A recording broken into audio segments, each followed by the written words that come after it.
gerakan nasional sebenarnya, dan semuanya ada. Siapa sih ketuanya, Bu Silvi? Ketua PKK di wilayah masing-masing adalah istri dari wali kota atau istri bupati di kota atau kabupatennya. Itu otomatis, ya. Kemudian juga di tingkat kecamatan, tingkat kelurahan demikian. Kecuali wali kotanya perempuan, nanti dilimpahkan kepada orang yang memang tertinggi di sana. Demikian pula juga di tingkat di bawahnya. Ya, PKK itu tujuannya apa sih? Ya, PKK itu adalah pemberdayaan kesejahteraan keluarga. Otomatis sebenarnya sasarannya adalah bagaimana sebuah keluarga itu sejahtera, gitu ya. Kemudian dalam gerakan PKK nggak asal gerak, itu kemudian malam datang, pagi datang tanpa batas waktu ya Bu ya. Tapi nggak boleh tinggalin keluarga nih. Itu bergeraknya tidak asal gerak, tetapi kita juga punya pedoman. Nah, berharap sih semua seperti itu, ya. Kita sangkut pautkan dengan juga pasar kreatif. Segala sesuatu kalau digerakkan dengan aturan, walaupun kita bersifatnya fleksibel, kita sifatnya senang-senang, tapi kalau tanpa aturan yang akan disepakati bersama, itu tentunya tidak akan langgeng. Ya, demikian pula juga PKK ini. PKK ini adalah gerakan nasional sehingga mempunyai pedoman dari tingkat nasional. Gak main-main, buku pedomannya ada 4, ya nggak Bu? Yang satu pedoman jangka panjang, yang kedua tentang strategi, yang ketiga tentang juknis, yang keempat tentang Permendagri 39 tentang tahun 2020. Jadi memang diatur di sana. Gerakannya apa asal-asal saja? Enggak. Program-programnya adalah program-program yang mempunyai isu nasional, isu provinsi, isu daerah. Apa saja gerakannya? Apakah programnya? Apakah terkait emak-emak saja? Enggak. Satu keluarga, mulai dari remaja, mulai dari catin, mulai dari ibu sudah nikah, hamil, semua dalam siklus kehidupan itu ada di program PKK. Jadi kenapa tidak? Salah satu nanti suksesnya PKK adalah dari anak-anak muda, ya. Nah, dari program-program tadi, di manakah sebenarnya pasar kreatif? Itu ada di Pokja berapa, Bu? Pokja 2. Karena di Pokja 2 itu, jadi ada Pokja-Pokja, adik-adikku semuanya yang hadir di sini. Pokja dari PKK itu ada sekretariat, ngurusin tentang surat menyurat, tentang IT dan lain-lain. Pokja 1 tentang agama, tentang hukum, ya. Kemudian tentang kasih sayang keluarga seperti apa, seperti itu. Kemudian yang kedua itu tadi tentang UP2K atau upaya peningkatan pendapatan keluarga. Salah satunya adalah di pasar kreatif, ya. Nah, yang mungkin yang tadi disampaikan oleh Pak Dito, Mas Dito ataupun Mas Dharma, pasar kreatif itu harus tematik, bener. Kalau pasar kreatif kita hanya niru-niru payung, ya pasti kalah, ya nggak Ibu? Dan ibu-ibu ini udah sekolah, ya Bu? Udah sekolah kreatif, ya Mas ya? Yang bina juga di pasar payung ini supaya energi yang ada di pasar payung ini ditularkan di tingkat kelurahan. Bagaimana hasilnya? Ya seperti yang disampaikan Mas Dito tadi. Dari sekian yang dilatih, baru sekian yang muncul. Terus respon ibu, ya nggak apa-apa. Gas terus, nggak apa-apa. Yang penting semuanya sudah tersosialisasi, sudah belajar apa sih pasar kreatif. Apakah yang tidak jalan itu mereka tidak gerak? Gerak, tapi belum menjadi komunitas besar. Mereka bergerak masih dalam lingkup kecil. Bisa jadi tingkat RT-nya nih membuat makanan khas, tapi tetap sekarang kan basis online ya. Gerakan mereka dijual dengan online banyak sekali. Sehingga kalau saat kita misal ada pasar kuliner, kemudian tingkat kota, semuanya keluar. Wujud bahwasanya ternyata walaupun ternyata pasar-pasar kreatif itu belum ada di dua kelurahan, belum semuanya itu ternyata, tapi mereka tetap mempunyai eksis, ya. Jadi tetap berkarya, tetap berbuat. Kenapa? Karena sebenarnya dibentuk pasar kreatif ini kan untuk selain untuk rekreasi, juga untuk meningkatkan pendapatan ataupun rezeki, ya. Jadi tetap itu pasti ada dan ada terus.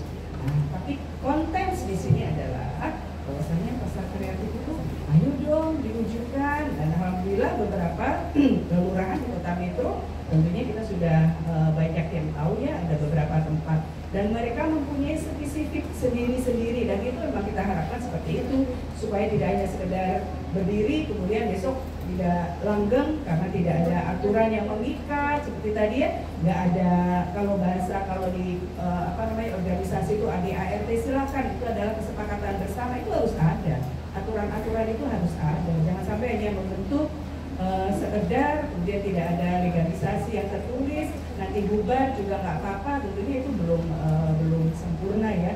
Tapi bagaimana sebuah komunitas, sekali lagi, komunitas adalah kumpulan dari bisa orang, bisa kelompok ya, yang harapannya adalah mempunyai tujuan yang sama, mempunyai persepsi yang sama untuk sehingga mereka berkumpul untuk mencapai sebuah tujuan yang sama.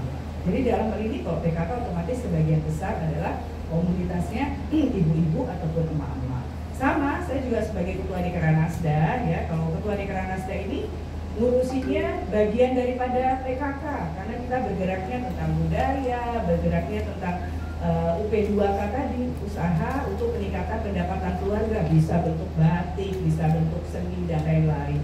Makanya lebih luasnya adalah PKK, gitu ya.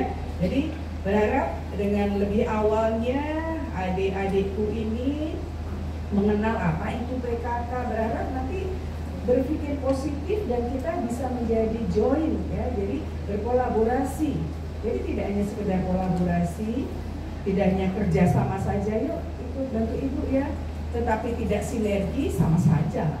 Ya begitu banyak orang yang berkolaborasi kerjasama, tetapi antara satu dengan lain tidak bersinergi, tidak merupakan satu kesatuan ya, kemudian tidak tidak menjadi tujuh pada satu visi, ya akan sulit untuk keberlanjutannya, gitu ya. Jadi ini tentunya peran-peran emak-emak bagaimana untuk membantu di medsosnya untuk mengembangkan pasar kreatif. Kita minimal kalau emak-emak itu WA punya dan tahu lah, ya minimal itu yang bisa dibuat. Kemudian setidak-tidaknya mereka membaca dari yang pasar kreatif komitmen tadi, dari pasar kreatif yang di lingkungan masing-masing, ikut menyebarkan, ya tidak hanya menyebarkan, tetapi ikut datang, minimal menengok dan lain-lain. Itu merupakan sebuah komitmen, ya. Jadi kalau Bunda tentang pasar kreatif ini bisa terwujud kalau kita sudah mempunyai komitmen yang sama. Kata sulit tentunya tidak, tetapi tidak mudah. Ya, dengan kata-kata sulit, otak kita itu sudah terprogram pasti akan sulit. Tetapi kalau kita berkata-kata tidak mudah, otak itu mengambil kata-kata terakhir mudah. Insya Allah walaupun itu dengan tahapan, tetapi tentunya akan menjadi semangat. Hal yang rasanya itu tidak mungkin bisa mungkin. Apabila kita satu mempunyai komitmen yang sama, ya. Dan sebagai saya juga dokter Adito juga demikian dokter, pasti awal langkah sudah menjadi kebiasaan ya, kita melakukan observasi apa sih sebenarnya di sini kekuatannya, ya. Feby tentunya juga sudah tahu lah, saya manggil Feby, mereka Feby semua kan, ya. Feby juga tentunya sudah dari ilmunya mungkin lebih canggih daripada ibu ya. Bagaimana sih kita untuk menentukan tema itu seperti apa sih? Tentunya sudah melalui observasi ya.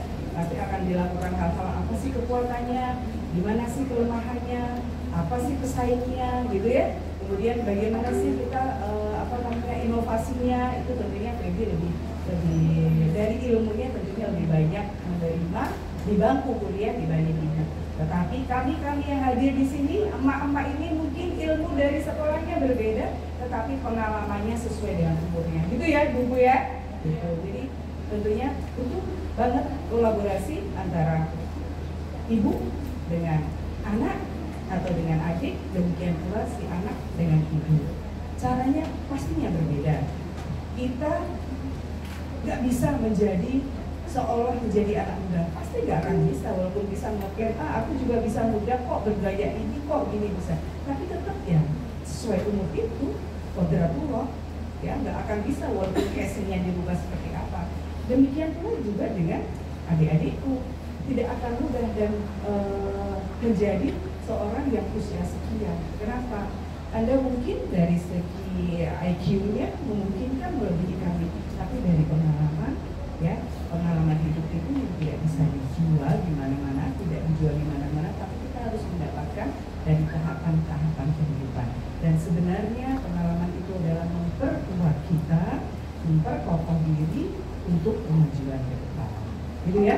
Jadi terus semangat, terutama Feby yang ada di sini nih. Terus semangat, saya justru pengen diskusi ya dengan kalian. Dengan kami hadir di sini bukan sekedar satu arah. Ibu memberikan materi tentang seperti ini karena mulang bahasanya, dan Dr. Abito juga seperti itu. Tetapi bagaimana justru Ibu pengen tahu kalian ini mempunyai pemikiran seperti apa ya terkait pasar kreatif. Apa sih masukan-masukan kalian dengan kalian melihat berbagai tempat? Mungkin kalian kan tidak hanya dari Metro, bisa dari Lampung Tengah, Lampung Timur, sehingga kalian mempunyai pemikiran-pemikiran sendiri ataupun inovasi-inovasi yang mana pemikiran tersebut mungkin ya bisa jadi untuk dapat memperkuat kami ya yang ada di, karena saya ketua PKK Kota Metro, tentunya untuk Kota Metro yang kami cintai seperti itu ya.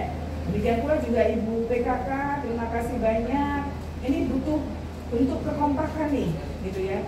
Bentuk seorang leadership ya. Leadership itu adalah kepemimpinan. Bagaimana kalau pemimpin itu baik, pemimpin itu bisa bertanggung jawab, pemimpin itu memang layak untuk menjadi pemimpin, pasti yang di bawahnya juga akan mau. Tapi kalau melihat pemimpinnya suka-suka seperti itu ya, yang suruh kerja hanya di bawah, nggak mau turun ke bawah, ya nggak mau lah, ngapain kami susah-susah, sedangkan Bu Sylvia-nya nongkrong saja, bisa seperti itu. Tapi sebaliknya, demikian pula kalau ternyata saya minta bantu ibu-ibu semua yang ada di sini dan saya pun turun sampai bawah, itu bentuk bahwasanya amanah yang diberikan seorang pemimpin dapat kami lakukan. Meskipun belum banyak, tetapi mungkin itu dari beberapa yang diamanahkan dapat kami lakukan. Dan hal tersebut tidak bisa dikerjakan sendiri, tapi dibantu oleh ibu-ibu yang ada di tingkat bawah, dibantu oleh para komunitas anak muda di tingkat kecamatan, kelurahan, ya, sehingga cita-cita kami itu bisa terrealisasi dengan baik. Dan alhamdulillah nih, ya, kemarin baru dapat, alhamdulillah itu dapat penghargaan lagi di KB, di Stunting, penghargaan nasional. Sebelumnya juga penghargaan menjadi 4 besar di dalam program pembangunan. Kemudian pagi ini mendapat pengumuman bahwasanya Kota Metro menjadi 5 besar nasional di lomba kelurahan. Itu konsep kami, bahwasanya sesuatu yang dikerjakan harus komitmen, harus sungguh-sungguh, tidak hanya sekedar ngomong saja, tapi kita harus kerjakan dengan hati yang baik, niat yang baik, sehingga hasilnya pun tidak hanya karena Tuhan, karena Allah SWT, sehingga kita melangkah itu tidak hanya mendapatkan rezeki, tapi keberkahan dari Allah juga demikian harus kita harapkan. Alhamdulillah kita di lomba kelurahan, ini salah satunya yang ikut membantu luar biasa dari fakultas ya sebenarnya, itu membantu kita juga untuk mensukseskan bentuk kolaborasi atau kerjasama, sehingga hal yang tadi kita anggap apa mungkin ya gitu, kita kan di sisi kelurahan ternyata nilai kita lebih tinggi dibanding dari desa yang kemarin juga diunggulkan gitu. Jadi ini bentuk bahwasanya siapapun dengan niat yang kuat ya, dengan konsep ceria tadi yang mengharapkan endorfin, hormon kebahagiaan itu mengalir di tubuh kita sehingga menjadi sebuah semangat, dan percaya Tuhan itu ada, Tuhan akan memberikan kebaikan-kebaikan kepada kita, dan kita pun berbuat baik pada orang. Karena berbuat baik kepada orang itu bukan untuk orang lain kok, sebenarnya juga akan kembali ke diri kita sendiri. Gitu ya.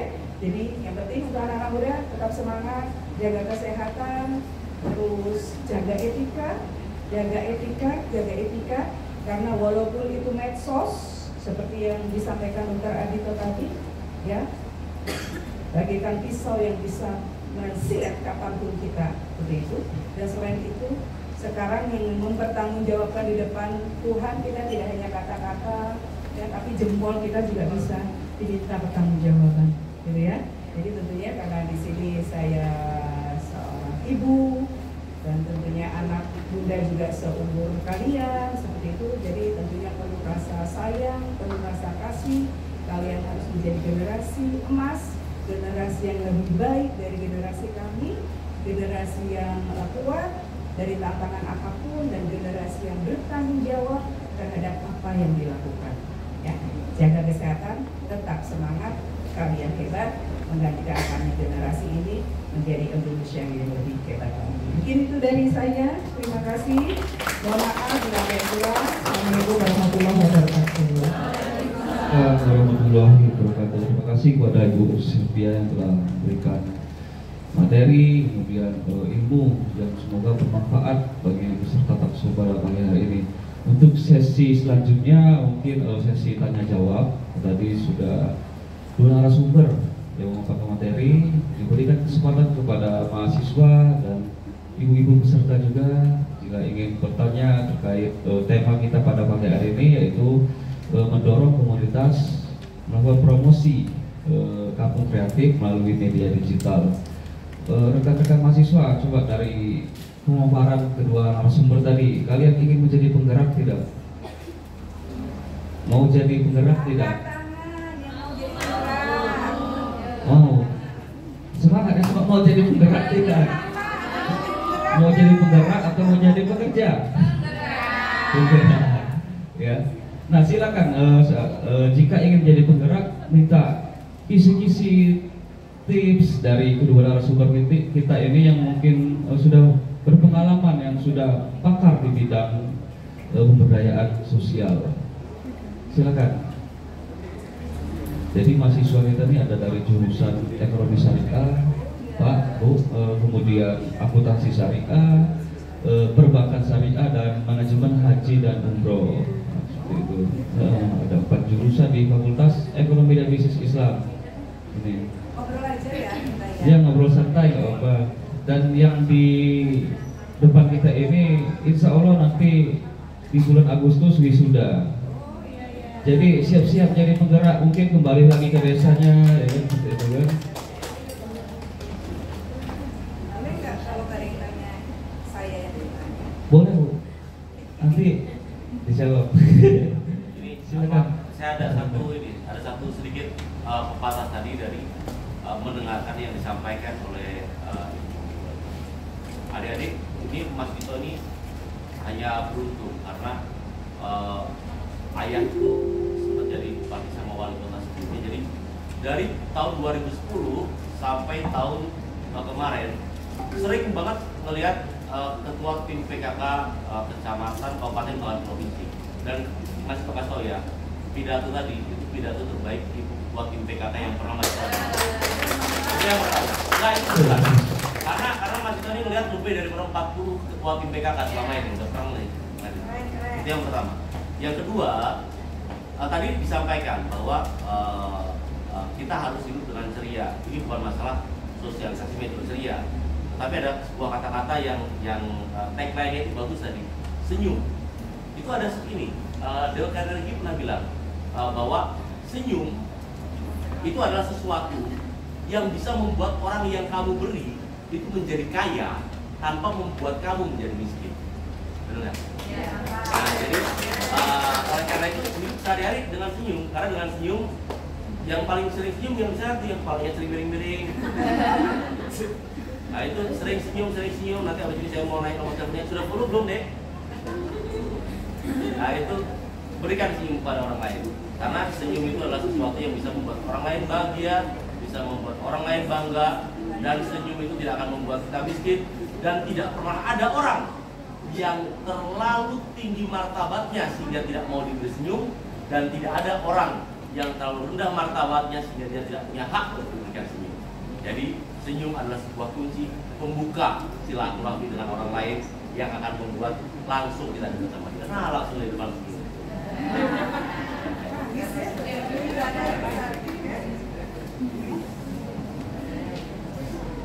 Baik, ada yang ingin ditanyakan? Tidak, rekan-rekan mahasiswa. Gak apa-apa, kepada Bapak Ardhito silakan, kepada Ibu Sylvia juga silakan. Ini kesempatan emas. Kapan lagi kalian bisa talkshow dengan narasumber yang luar biasa pada hari ini? Ada yang tanya nggak? Kalau nggak ibu yang tanya ya, penasaran.